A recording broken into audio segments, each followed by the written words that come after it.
Ah!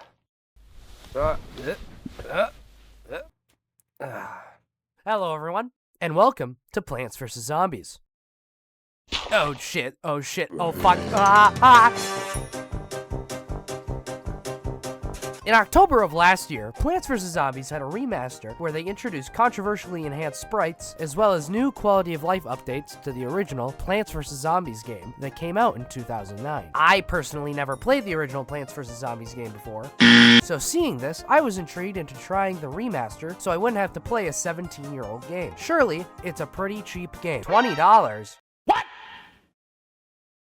What the fuck? Yeah, I bought the Game of the Year edition instead. Being that I never played this game before, if how I play looks bad, I'm sorry. So, with that, let's head straight into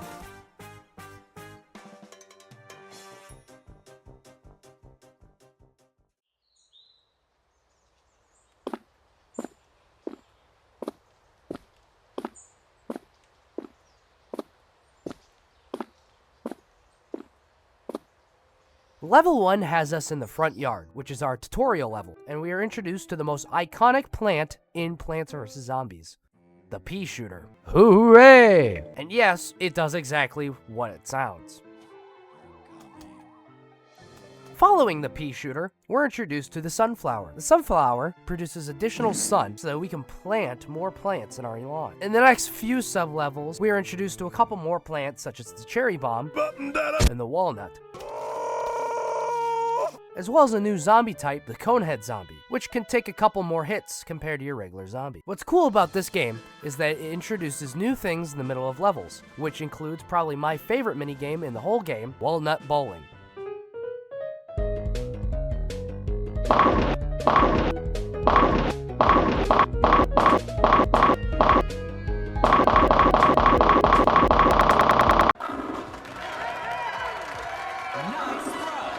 After my perfect 300-point game, we continue through the level, gaining more plants like the potato mine, the snow pea, the chomper, and the repeater. Alongside our new plants, we have the buckethead zombie, which takes far more hits compared to the conehead zombie, as well as the pole vault zombie, which can leap over one plant in a lane. To finish each level, there's this, the conveyor belt level. These levels are made to test whether or not a player has learned the mechanics from the previous sub-levels and is designed to test a player's skills.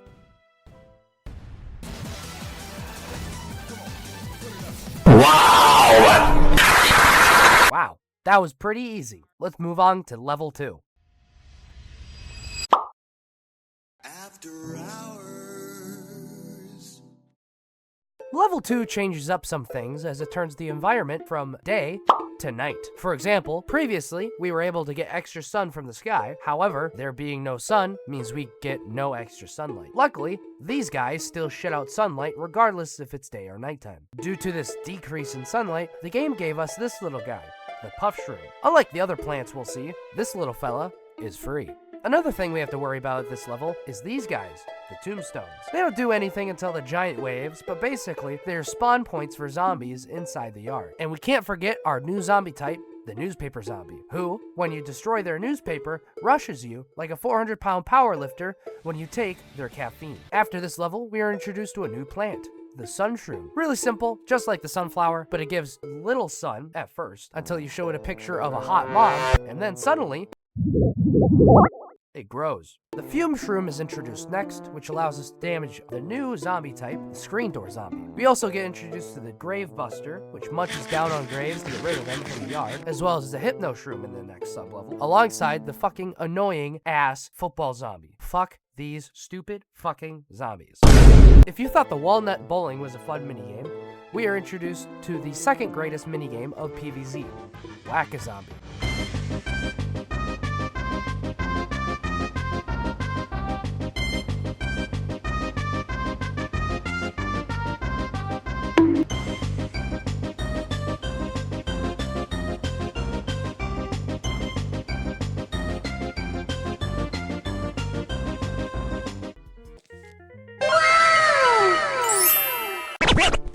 After that fun minigame, we are introduced to a couple more shrooms during this level. the Scaredy Shroom, which hides away like a little scaredy cat once a zombie is right in front of it, the Ice Shroom, which freezes everything for a short duration of time, and this Doom Shroom, which is basically the Oppenheimer of shrooms. These shrooms are meant to counter the other zombies we are introduced in this level, which includes the Disco Zombie. This guy spawns 4 other zombies with it and plays a funky little beat. After beating another conveyor belt level, we move on to the backyard. The backyard adds a new element to the game: water. We can't put regular plants on the water unless we have this little guy, the lily pad. Zombies can also go into the water, and they are a little tricky.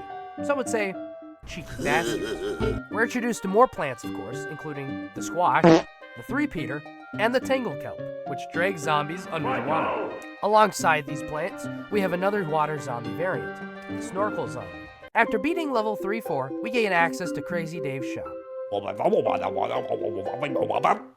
the fuck are you saying? Where we can buy upgrades to plants or how many plants you can have access to at a time during your playthrough. And another mid-level minigame where the zombies are small. Aww. Anyways, jalapeno, spikeweed, torchwood, and the tall nut are introduced to us next, as well as the zomboni and the dolphin zombie.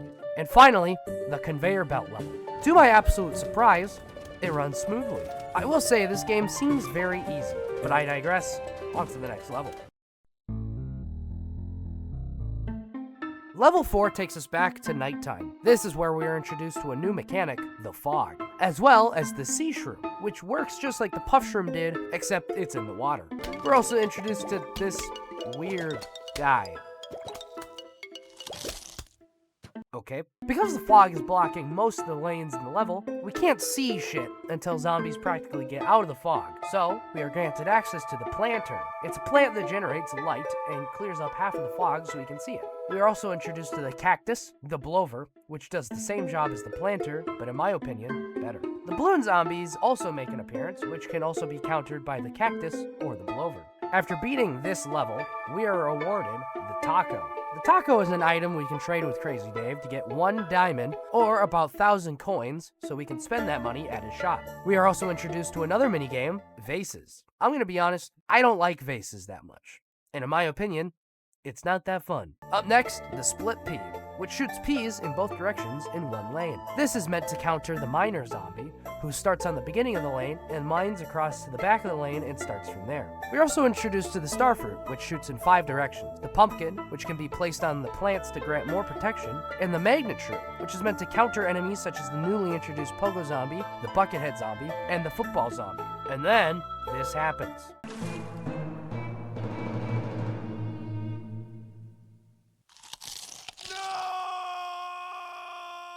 I failed my first level of the whole game. Anyways, I beat it on the second try, and we move on to the conveyor belt level where... This can't be good. I can't see shit! You're fucking kidding me? Oh, fuck.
After beating this level, we only have 1 place to go, the roof. On the roof, there is one very important change to the lanes up here. There's no dirt. Instead, we have to use these guys to plant. The roof is also tilted, meaning we can't put regular pea shooters down here. Instead, we were given a new plant that can lob projectiles without worrying about slanted roof. Ladies and gents, the cabbage pult. Alongside the roof mechanics, we are also introduced to the most annoying zombie in the game. The bungee. I said the bungee zombie. I said the bungee zombie. That's it, you little shit. You stupid piece of shit. We are introduced next to the kernel pult, which throws corn kernels as well as big lobs of butter to stop zombies completely. We are also introduced to the ladder zombie, but he just kinda is that.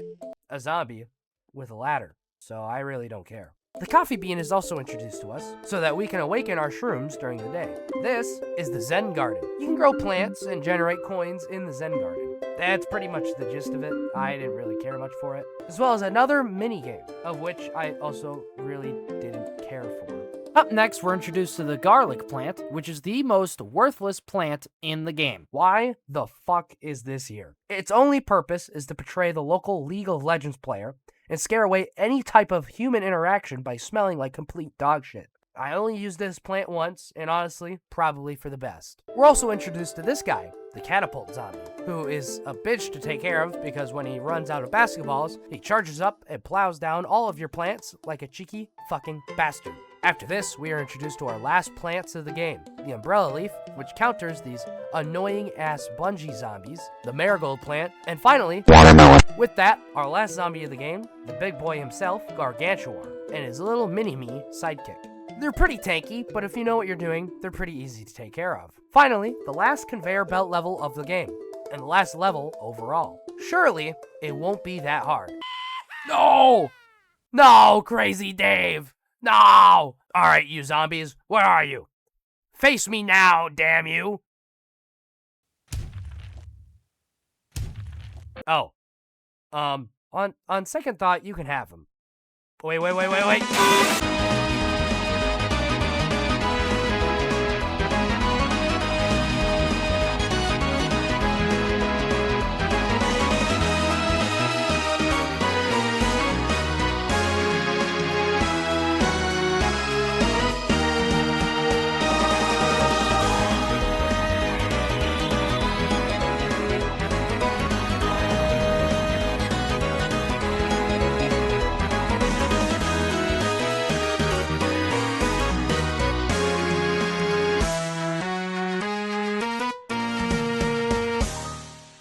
Things are going smoothly. Hopefully, nothing gets past me. Lost.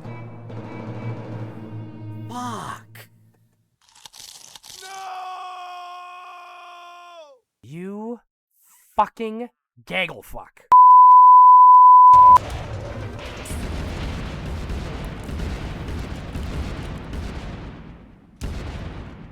Yes!